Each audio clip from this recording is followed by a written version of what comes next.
Hello everyone, I am a brand new full-time RVer and I've officially been in my travel trailer for 4 months. So today is just a quick update where I talk about some of the pros and cons I've had living full-time in my RV. Can you believe it's been 4 months? I can't. This is a little hard to evaluate. I really wanted today to talk about the pros and cons of full-time RV living. It's a little difficult. If you've been following my journey, I started in my RV full-time back in Canada. I'm down here in Mexico, and the thought of living and what life is going to look full-time in an RV is very different for Canada versus being down here in Mexico. I can't really stay here in Mexico very long, unfortunately. I'm going back to work. When I left, I didn't have a job. I had sold my house, bought the RV, and I had money set aside in the bank designated to travel. And that's how I was able to take this journey and come down here, was I took money out of my travel fund. Today I want to talk to you guys about my personal pros and cons of the RV lifestyle. First and foremost, for me, the number one pro is being able to travel with my home. I'm a homebody, and what I love about the RV life is that I have my bed, my clothes, all the comforts of home with me, and I can take that with me. Which brings me into a con or a big dislike for me. This Imagine 2600 RB is not the right rig for me. A lot of you have suggested I need something smaller, or I need a class A, B, or a C. I want/need a travel trailer. For those of you that don't know a lot about my history, back in Canada, I am an automotive journalist. I have access to different trucks. It was really important to me as I started this journey that I have the possibility of test driving trucks to tow my trailer. It's something that a lot of people can't do. And now going back home this spring, this summer, I'm going to reach out to the manufacturers and really put a lot of focus on getting access to some of these vehicles and towing this trailer. So I need a trailer. It's not the right rig for me. Not a lot of windows. A lot of people warned me that it would be dark, but I didn't get it. I really didn't get it. And a part of the problem is I thought I wanted a big bathroom. So I have a big, beautiful bathroom on the back of this unit. It's the 2600 RB, so rear bath. What I don't like is having it at the back of my rig.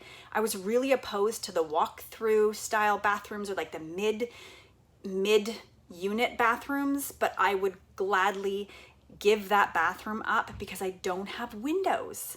So not only is it darker, but if I am parked somewhere and I want to enjoy the view from my couch or from my bed or whatever, I don't have windows. And that's a big thing that I'm missing out on this rig.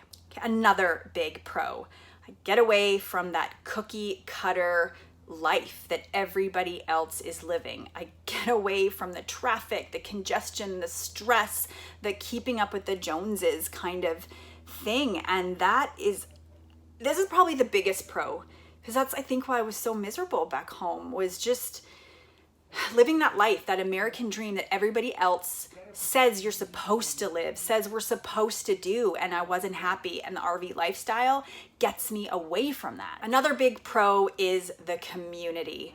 This community has been so supportive. Yeah, there's been some nasty comments here on YouTube, but for the most part, the RV parks, the BLM land, everywhere I've been, RVers have accepted me as part of their family and their community. And so many of you right now, this community, I lived in sticks and bricks in my condo for over 5 years, and there was barely anybody that I could actually go knock on their door and even borrow a cup of sugar. This community is incredible. And those of you that are considering this lifestyle, community has been such an amazing thing. And a big con for me is how cold being an RV is in winter, and this rig was not meant for Canadian winters.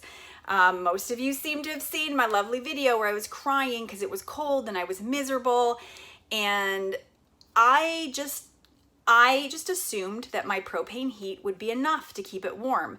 A little issue with this rig, the thermostat is in the bedroom. So the air all blows hot in the bedroom, but doesn't warm the rest of the unit up.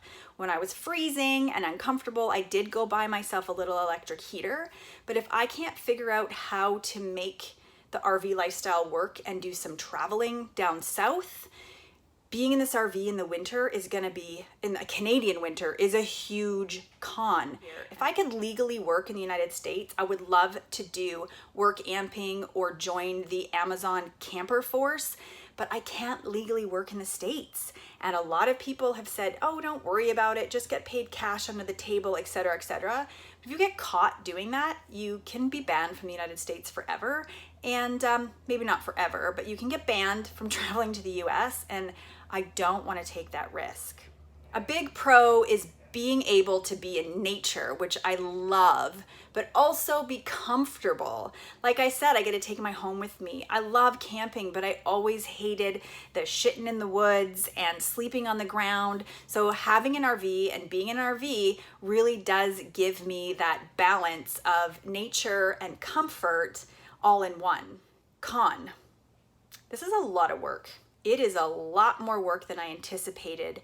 And yes, again, I realize having something other than the travel trailer, having the class A or B or C would be less work. But in a whole, I wasn't expecting it to be so much more research and so much ongoing learning and ongoing adjustments. And it's a lot of work doing it myself. I mentioned to you guys in a previous video that my friend Chris is out here, and the other day he dealt with my black water. It was really nice. It was really nice to have someone else help me with that. And I am perfectly competent and perfectly capable of figuring this shit out. I am, despite my failures, despite my struggles, despite crying. I get up, I learn, I put on my big girl panties, and I move forward.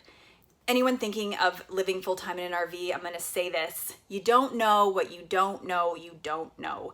You can do all of the research you want. You can be completely prepared, but I have not met one single person on this journey that said they got into their RV and were fully prepared for everything that happened to them and everything that the RV life threw their way.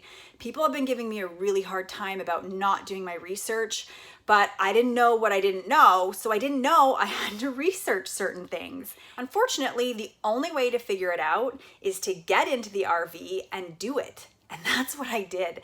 That is what I did, and I'm so proud of myself for doing this because I really had a rocky start. And I was struggling, and I'm here. And as disappointed as I am to go home, I'm excited to be back on the road, having some company, and feeling a lot more confident going home in the RV than I was when I got here.